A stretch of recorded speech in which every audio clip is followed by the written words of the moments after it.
Hello बच्चों, कैसे हैं आप? आई होप आप लोग ठीक होंगे।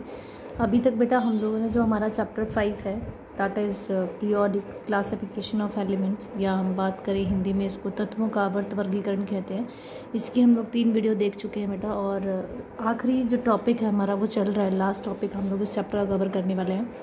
अभी तक आपने मेरे चैनल को सब्सक्राइब नहीं किया है तो आप नीचे दिए हुए लिंक पर क्लिक करके मेरे चैनल को सब्सक्राइब कर सकते हैं। मेरे चैनल का नाम है बियॉन्ड इमेजिन पॉइंट। चलिए तो आज की बात करेंगे। आज अभी तक हमने इस चैप्टर में देखा बेटा कि जो हमारी आधुनिक आवर्त सारणी है, जो मॉडर्न पीरियोडिक टेबल है, उसमें जो सीधी लाइनें हैं इस प्रकार से, उनको हम क्या कहते हैं? ग्रुप्स कहते हैं। मतलब क्या कहते हैं बेटा? समूह कहते हैं। ग्रुप्स को हम हिंदी में समूह कहते हैं। और जो इस प्रकार से लेटी हुई लाइनें हैं, जो इस प्रकार से हमारी सीधी लाइनें हैं, उनको हम ग्रुप्स कहते हैं। मतलब क्या कहते हैं बेटा? समूह कहते हैं। और इस प्रकार से जो लेटी हुई लाइनें हैं उनको हम क्या कहते हैं बच्चे? पीरियड्स कहते हैं। तो हमारे पास मॉडर्न पीरियोडिक टेबल में कितने? 18 समूह हैं। 1 2 के पास सीधा हमें 13 14 15 16 17 18 ये 18 तक हमें क्या पढ़ने हैं? ग्रुप पढ़ने हैं। और 1 2 3 4 5 6 7 आवर्त है। 7 हमारे पास आवर्त मतलब पीरियड हैं, इनको हमें स्टडी करना है। अभी तक हमने बात की बेटा कि आप किसी एलिमेंट की, मतलब किसी तत्व की परमाणु संख्या अगर आपको पता है तो आपको उसके इलेक्ट्रॉन्स पता चल जाते हैं, उसके प्रोटॉन्स पता चल जाते हैं। और इलेक्ट्रॉन्स की संख्या जैसे ही आपको पता चलती है तो आप किसी भी तत्व का इलेक्ट्रॉनिक कॉन्फ़िगरेशन आप ले सकते हैं। और जैसे ही आप इलेक्ट्रॉनिक कॉन्फ़िगरेशन लिखेंगे तो हम उस तत्व की, उस एलिमेंट की क्या निकाल सकते हैं? उसकी इलेक्ट्रॉनिक कॉन्फ़िगरेशन लिखने से, इलेक्ट्रॉनिक विन्यास लिखने से आप उसकी वैलेंसी और वैलेंस इलेक्ट्रॉन्स मतलब संयोजकता और उसके संयोजक इलेक्ट्रॉन्स आप उसके पता कर सकते हो। ठीक है बेटा। तो अभी तक हम लोगों ने इलेक्ट्रॉनिक कॉन्फ़िगरेशन लिखनी सीखी है। जैसे हम लोग एक एग्जांपल ले लेते हैं। अभी तक एग्जांपल के तौर पे जैसे मैंने लिया यहाँ पर सोडियम, तो सोडियम का नंबर क्या है बेटा? 11 है। और 11 होने की वजह से, मतलब 11 इलेक्ट्रॉन है इसके पास। इलेक्ट्रॉन से अगर इसके पास 11 है तो आप इसका इलेक्ट्रॉनिक विन्यास कर सकते हैं, मतलब इलेक्ट्रॉनिक कॉन्फ़िगरेशन लिखेंगे। तो के कितने शेल्स? पहली शेल में 2 इलेक्ट्रॉन आएंगे, उसके बाद 8 और 1, 8 2 10, 10 और 1 11, तो 11 हमारे पास क्या है इसमें? इलेक्ट्रॉन्स है। और ये के शेल है, ये एल और एम। के अपने अंदर 2 भर सकती है, एल 8 भर सकती है, बाकी बचे वो एम को चले जाएंगे तो 1। तो इसके अगर आप वैलेंस इलेक्ट्रॉन्स की बात करें, बैलेंस इलेक्ट्रॉन मतलब संयोजक इलेक्ट्रॉन्स की बात करें, तो आखिरी कोष्ठ में, आखिरी कक्ष में, मतलब लास्ट जो आउटर मोस्ट जो इसका शेल है बेटा, उसमें कितने इलेक्ट्रॉन्स है? 1। तो इसके बैलेंस इलेक्ट्रॉन कितना हो जाएगा? 1। जैसे हमने कल बात की थी, मतलब अपनी पिछली वीडियो में हमने बात की थी कि अगर वैलेंस इलेक्ट्रॉन 1 2 3 और 4 तक है तो वो हमेशा अपने इलेक्ट्रॉन देता है, और देता है तो प्लस चार्ज डेवलप करेगा। और अगर उसकी आखिरी शेल में 5 6 7 8 इलेक्ट्रॉन्स है तो वो इलेक्ट्रॉन्स क्या करेगा बेटा? इलेक्ट्रॉन्स को लेगा तो माइनस चार्ज डेवलप करेगा। अब इसकी जो आखिरी शेल है उसमें 1 इलेक्ट्रॉन है तो ये अपना 1 इलेक्ट्रॉन किसी को दे देगा। तो 1 इलेक्ट्रॉन दे रहा है तो इसका मतलब इसकी जो संयोजकता है, इसकी जो वैलेंसी है वो कितनी हो जाएगी बच्चे? हमारे पास 1 हो जाएगी। वैलेंसी मतलब उसकी जो संयोजकता है वो कितनी हो जाएगी? हमारे पास 1 हो जाएगी। तो इस प्रकार से आप किसी भी तत्व की वैलेंसी, वैलेंस इलेक्ट्रॉन्स और इलेक्ट्रॉनिक कॉन्फ़िगरेशन मतलब इलेक्ट्रॉनिक विन्यास, उसकी संयोजकता और उसके संयोजक इलेक्ट्रॉन्स पता कर सकते हैं। इन्हीं के आधार पर ये सारी चीज़ें हमें नील बोहर ने सिखाई थी बेटा। और इन्हीं के आधार पर हमें अपनी जो पीरियोडिक टेबल है, उसके जो हमारी मॉडर्न पीरियोडिक टेबल है, उसके कुछ गुणधर्म है, उसके कुछ कैरेक्टरिस्टिक्स हैं, उनको हमें स्टडी करना है। जैसे सबसे पहले जो हमें इसमें स्टडी करना है वो है आपके पास परमाणु का साइज़। परमाणु का साइज़ मतलब बेटा आपके पास क्या है? एटम का जो रेडियस है वो कैसा होगा? परमाणु का साइज़ मतलब एटम आपका बड़ा हुआ या छोटा हुआ। जैसे जैसे 2-3 चीज़ें हैं आपके पास यहाँ पर बच्चे। साइज़ ऑफ एटम है पहले। इससे पहले हम वैलेंस इलेक्ट्रॉन देख लेते हैं कि जैसे जैसे आप ग्रुप्स में मूव करते हैं, मतलब आप समूह में चलेंगे तो उनके वैलेंस इलेक्ट्रॉन्स बढ़ेंगे या घटेंगे या क्या होगा उसके बारे में बात करेंगे, मतलब इंक्रीज़ होंगे या डिक्रीज़ होंगे। और अगर आप पीरियड में मूव करते हैं तो वैलेंस इलेक्ट्रॉन्स पर क्या इफेक्ट पड़ेगा? देखो बेटा, जैसे अगर मैं बात करूँ, हमें पता है पहली चीज़ टेबल में हमें क्लियर होना चाहिए कि एक्सट्रीम लेफ्ट पर हमारे पास क्या होते हैं? धातु होती है, मतलब मेटल्स होते हैं। और यहाँ राइट साइड में हमारे पास क्या होते हैं? नॉन मेटल्स होती हैं, मतलब अधातु होते हैं। क्या होती हैं? अधातु होते हैं। तो ये जो दोनों समूह हैं हमारे, समूह 1 और समूह 2, ये हमारे क्या होते हैं बेटा? मेटल्स के ग्रुप होते हैं। और 13 14 15 16 17 18 16 17 तक, ये हम 18 तक ये हमारे क्या होते हैं? नॉन मेटल्स होते हैं। आखिरी जो हमारा जो ग्रुप होता है ये हमारे इनर्ट गैसेज होती हैं। इनर्ट गैसेज का मतलब निष्क्रियशील गैसें होती हैं जो कम्प्लीटली फिल्ड होती हैं, स्टेबल होती हैं, और स्टेबल होने की वजह से ना तो ये अपने इलेक्ट्रॉन्स किसी को देती हैं ना ही इलेक्ट्रॉन्स लेती है, क्योंकि ये खुद ही स्टेबल है तो ना इन्हें देने की ज़रूरत है किसी को इलेक्ट्रॉन, ना इन्हें किसी से इलेक्ट्रॉन लेने की आवश्यकता है। तो पहले हम चेक करेंगे कि अगर आप ग्रुप में मूव करते हैं, ग्रुप में मूव करने का मतलब है ऊपर से नीचे की तरफ अगर आप आते हैं तो वैलेंस इलेक्ट्रॉन्स पर क्या इफेक्ट पड़ता है। देखो बेटा, पहले अगर मैं हाइड्रोजन की बात करूँ तो इसके पास एक इलेक्ट्रॉन है, आखिरी कक्ष भी एक ही है, तो वैलेंस इलेक्ट्रॉन भी एक हो जाएगा इसका।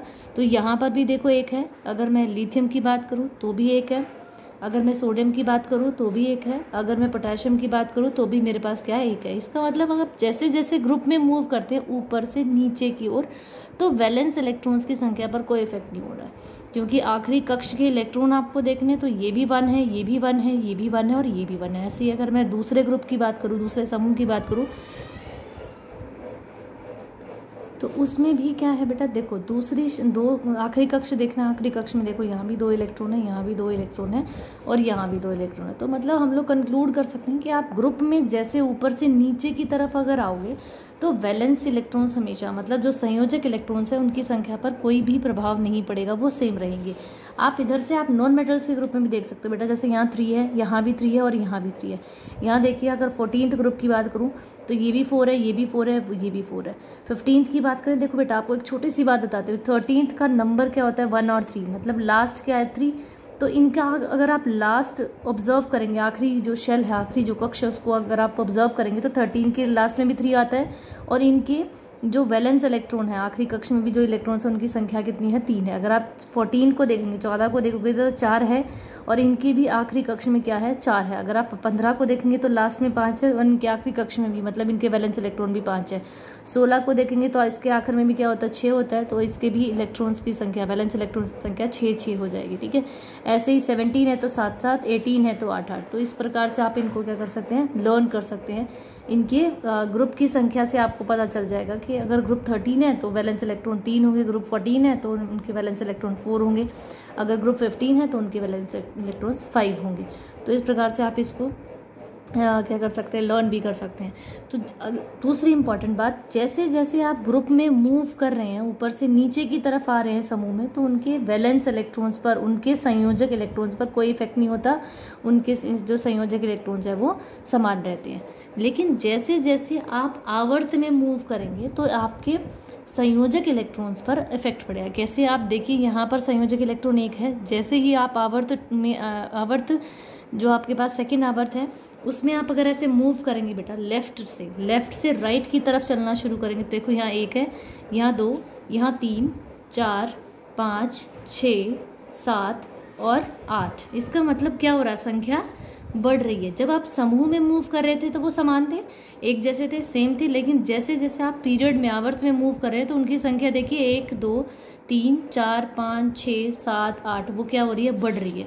तो जैसे जैसे आप, अगर आपको क्वेश्चन आता है कि अगर आप आवर्त में लेफ्ट से राइट अगर आप मूव करते हैं किसी भी आवर्त में, तो वैलेंस इलेक्ट्रॉन की संख्या बढ़ेगी, घटेगी या समान रहेगी, तो आप कहेंगे बढ़ेगी, क्योंकि आपको नजर आ रहा है, देखिए यहाँ 1 संख्या है, यहाँ 2 है, यहाँ 3, 4, 5, 6, 7 और 8। इस प्रकार से आपको पता चल रहा है कि लेफ्ट से राइट जाने पर जो आपके वैलेंस इलेक्ट्रॉन है, संयोजक इलेक्ट्रॉन्स की संख्या बढ़ जाएगी। तो पहली प्रॉपर्टी हमने बात की किसकी, वैलेंस इलेक्ट्रॉन्स की। तो संयोजक इलेक्ट्रॉन्स क्या होते हैं, देखो ग्रुप में समान रहेंगे, आवर्त में वो बढ़ेंगे। दूसरी बात हम बात करेंगे बेटा वैलेंसी की। किसकी बात करेंगे, वैलेंसी मतलब संयोजकता की।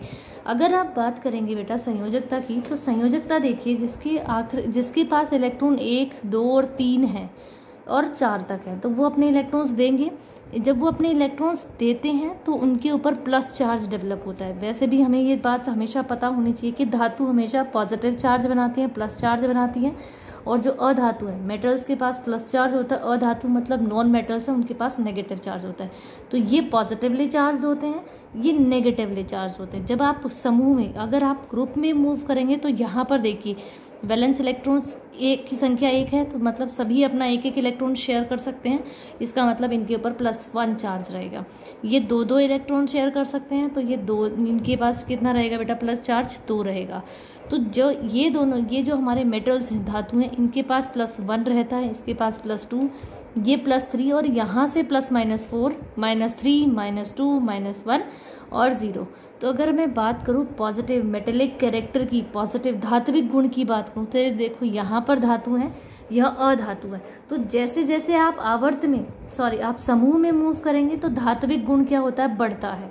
धात्विक गुण मेटेलिक कैरेक्टर इंक्रीज होगा, धात्विक गुण बढ़ता है। लेकिन आप आवर्त में मूव करेंगे, मतलब अगर आप पीरियड में चलना शुरू करेंगे तो आप देखेंगे आप धातु से अधातु की तरफ जा रहे हैं। मतलब जो तत्व हैं वो अपना धात्विक गुण छोड़कर किसकी तरफ जा रहे हैं, अधातु की तरफ। मतलब अपना मेटेलिक कैरेक्टर जो है उसको छोड़कर वो नॉन मेटेलिक कैरेक्टर की तरफ जा रहे हैं। तो इसका मतलब पहले क्या होगा, वो बढ़ेगा, फिर वो डिक्रीज हो जाएगा, मतलब घटना शुरू हो जाएगा। ठीक है।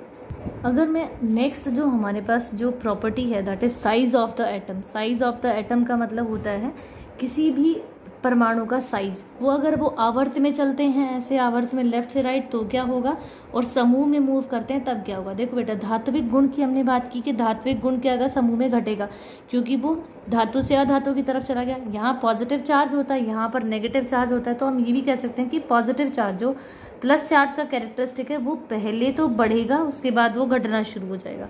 ठीक है। या हम बोल सकते हैं अगर अधात्विक गुण की बात करें तो वो क्या होगा, लेफ्ट से राइट जाने पे बढ़ेगा।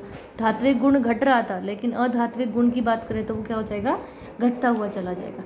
ठीक है। अब हम जो हमारी नेक्स्ट प्रॉपर्टी है उसकी बात करेंगे, that is size of the atom.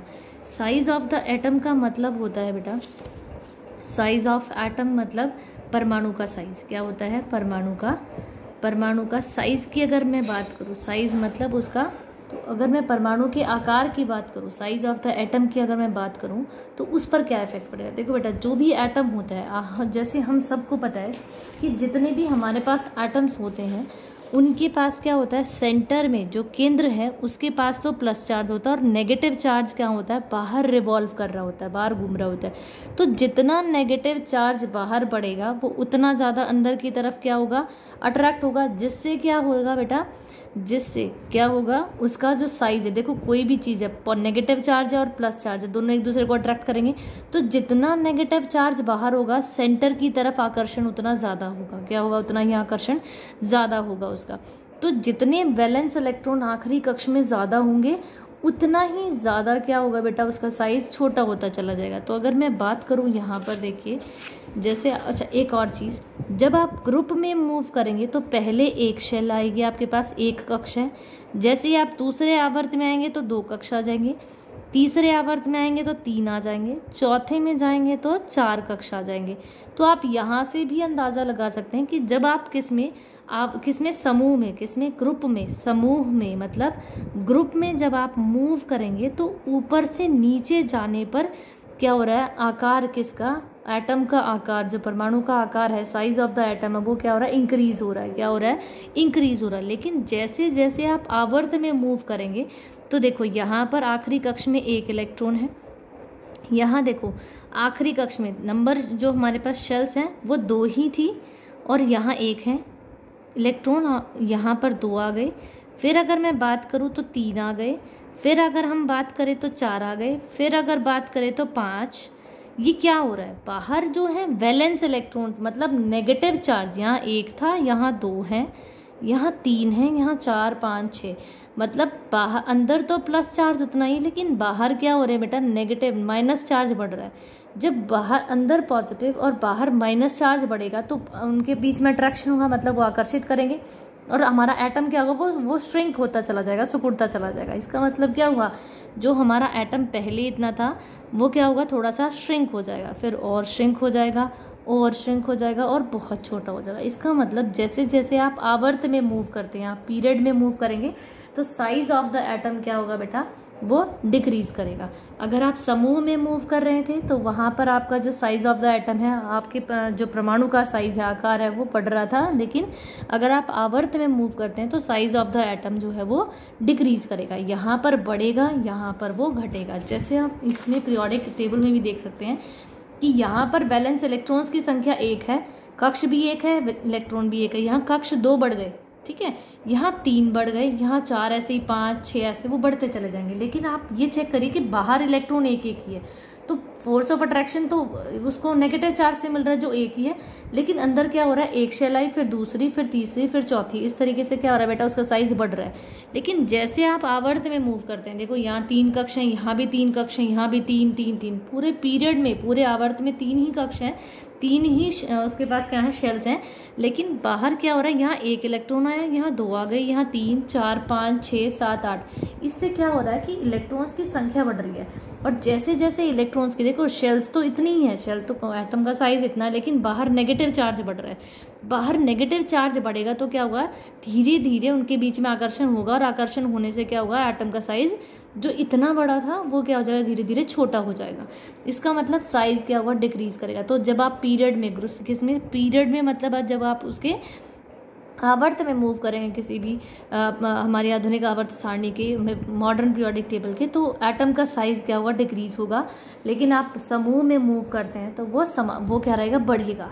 ठीक है बेटा, ये थी हमारे पास किसका, साइज ऑफ द एटम की जो प्रॉपर्टी है उसकी बात की। अब हमारे पास जो नेक्स्ट प्रॉपर्टी है, अगर मैं उसकी बात करूं, हमने अभी तक जो 3 प्रॉपर्टीज़, 4 या 5 प्रॉपर्टीज़ हमने किए, पहले वैलेंस इलेक्ट्रॉन्स देखे, फिर हमने बात की वैलेंसी की, फिर मतलब संयोजक इलेक्ट्रॉन्स देखे, संयोजकता की बात की, तीसरे नंबर पे हमने बात किसकी, धात्विक गुण की, फिर अधात्विक गुण की बात की, और लास्ट प्रॉपर्टी हमारी क्या थी बेटा, परमाणु का साइज। तो ये हमारे पास 5 प्रॉपर्टीज़ थी, 5 हमारे गुणधर्म थे जो हमें पढ़ने थे, और जिनके ऊपर क्या होता है, बहुत बार क्वेश्चन पूछा गया आपसे, एलिमेंट का, तत्व का नाम देकर आपसे पूछ सकते हैं कि ये मतलब जो तत्व है वो कौन से आवर्त में आ रहा है, या कौन से आपके समूह में आता है, मतलब किस ग्रुप में और किस पीरियड में लाई करता है। जैसे आपको कहा जाएगा कि कोई तत्व एक्स है, कोई एलिमेंट एक्स है, उसकी आखिरी कक्ष में 3 इलेक्ट्रॉन है। कितने इलेक्ट्रॉन है, 3 इलेक्ट्रॉन है, तो वो किस समूह में आएगा, हमें पता। जब आखिरी कक्ष में 3 इलेक्ट्रॉन है तो वो 3